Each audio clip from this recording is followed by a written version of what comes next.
नमस्कार, जय जगन्नाथ। ओडिशा किचन को आपण मानक बहुत बहुत स्वागत। इडली प्रायतः समस्ते घरे घरे या बनाऊे किंतु मार्केट भलिया नरम सॉफ्ट स्पंजी बनैब केमिति ता मु आज आपण मानकु जनैबी। वीडियो रे दिया जाइथिबा छोट छोट टिप्स आ ट्रिक्स को फॉलो करिवे देखिबे इडली आपणकर पूरा एमती नरम स्पंजी पूरा तुला भलिया सॉफ्ट बनिबो।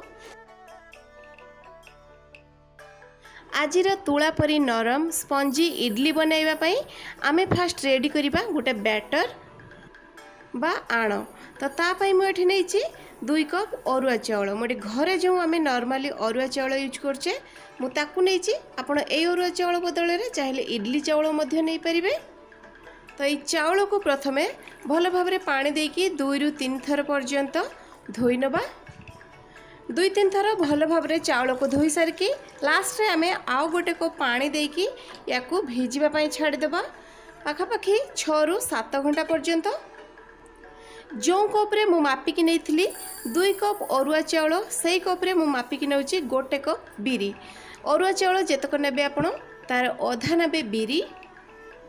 बिरी को मध्य मु परिष्कार भाबरे धोई देकी ता देहरे दे देबी गोटे कप पानी। बिरी देहरे टिके अधिका पानी देबे काइना बिरीटा टिके अधिका फुलिबो। याको मध्य मु 6 रु 7 घंटा पई बतुरेइबा पई छाड़ देबी। 6 रु 7 घंटा परे देखि परथबे चाउल आ बिरी भल भाबरे हमर पूरा बतुरी जाइची।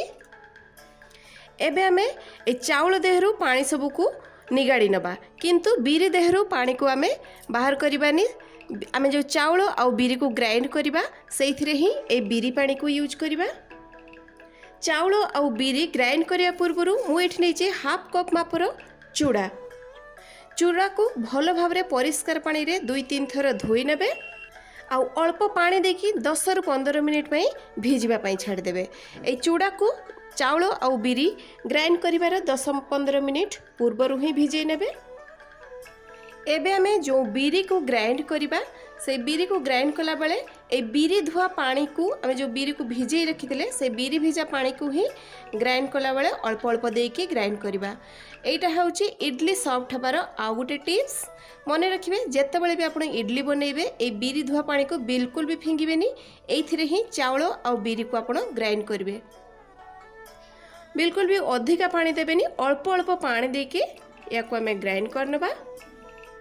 बिरी को जेते बेले आपण ग्राइंड करिवे देखिवे टिके अधिका समय पर्यंत ग्राइंड करिवे जहा फल रे एमती पूरा चिकन होई जिवो। ता छडा बिरी को हमकु फेणीबा पई अधिका समय दरकार पड़िबोनी। एबे हमें बिरी को गोटे बड़ जगह को बाहर करनबा जोंथरे कि भल भाबरे फेणी हेबो। बिरी को बाहर कर दे के आमे याको फेणी नबा। सब बेले हाथ रे फेणीबे, चामच रे बिल्कुल भी फेणीबेनी। चामच अपेक्षा हाथ रे फेणीले सेटा भल भाबरे फेणी हेबो।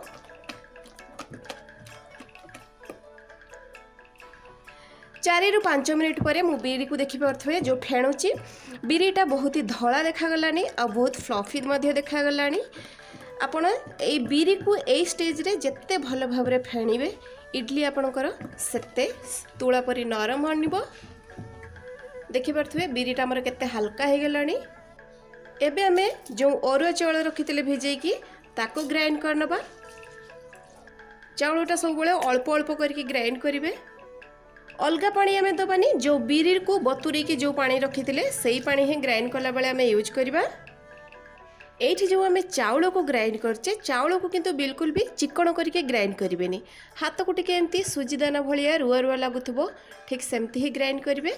चाउल को नहले जदी आपण पूरा चिकन करके ग्राइंड कर दउचंती ताहले आपण जो इडली बनाउचंती सेटा टिके कादुआ टाइप रे लागिवो, बिल्कुल भी रुआ रुआ लागिवोनी। तेणु चाउल को टिके आपण सुजीदाना भलिया रखे के ग्राइंड करिवे। एबे बाकी जो हमर जतक चाउल थिला आ ता सहित हम जो चूड़ा को भिजै थिले से दीटा को मिसै के हमें ग्राइंड करनबा। बिरी को तो आमे आगुरु टिके फेणी नै थिले ता छडा चाउल आ चूड़ा को जो आमे ग्राइंड कले ताको मध्ये बिरी सहित मिसै नबा। आउ 4 रु 5 मिनिट पर्यंत आमे याको फेणी नबा जहा फल रे बिरी चाउल चूड़ा आ टिके भल भाबरे फेणी हे जिवो। आउ 4 रु 5 मिनिट पर्यंत मु ए बैटर को भल भाबरे फेणी नैचे। एबे हमें ए बैटर देहरे ऐड करबा गोटे सीक्रेट जिनस जोटा कि आम समस्त घर मानक इजिली अवेलेबल थाए सुजी। मुझे गोटे कप सुजी नहीं मुझे टिके बड़ दाना सुजी नहीं आपड़ चाहिए छोट दाना सुजी नहीं पारे। सुजी नवा फल कौन हुए ना आम जो मार्केट रे जो इडली खाए टिके देखिथे टिके रुआ रुआ टाइप रो पार्टी को लगे बहुत ही बढ़िया लगे।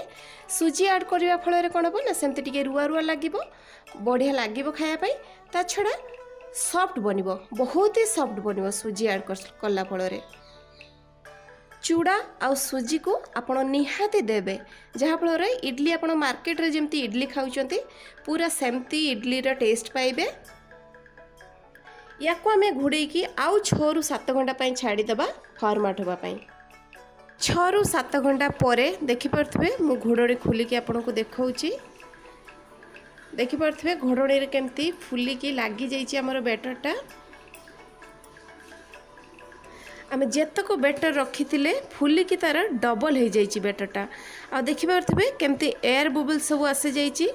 आम ए कौन से प्रकार इनो कि खाइबा सोडा तो यूज करने तथापि देखिपे बहुत बढ़िया भाव में बैटरटा आमर फॉर्मेट होती नो डाउट यही प्रोसेस रे जदि आप बैटर को रेडी करती इडली आपणकर पूरा परफेक्ट तुला परी नरम बनिबो। आ जेते थर भी आप बनइबे यही प्रोसेस रे इडली आपणकर पूरा नरम रुआ रुआ दानादार पूरा बोलिबो।